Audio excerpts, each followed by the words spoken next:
So now I'm going to talk about working with rows and columns in Google Spreadsheet.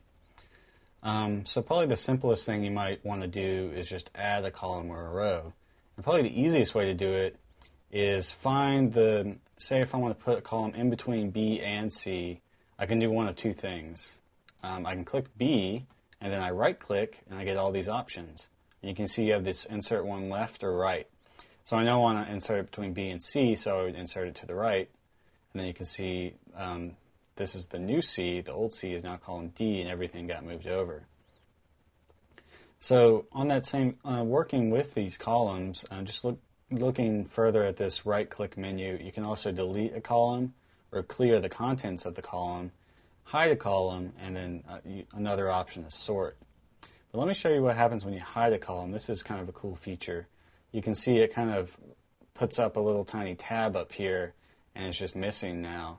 And it's kind of getting in my way when I'm viewing my spreadsheet, so I would hide it because I didn't want to delete it because I'll need it later.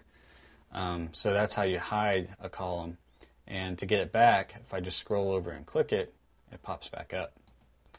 Now if I really didn't want it, I could just go do delete. Same applies for rows.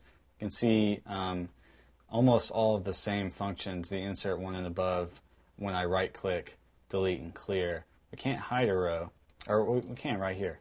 And you can see it works just the same way. You can see there's 8 and then 10 and there's 9. So that's working with rows and columns. Probably, in my opinion, the easiest way is to just use this right click menu. And you can do the same thing as long as whatever you're highlighting and then right click. But another way would be to go to the insert menu, and you can insert column left or column right. And it pretty much does the same thing if I clicked here and done insert one right. Or left, excuse me. But you get the idea. So that's working with columns and rows in Google Spreadsheet. And probably the coolest thing that's a little bit different is actually just hiding the column.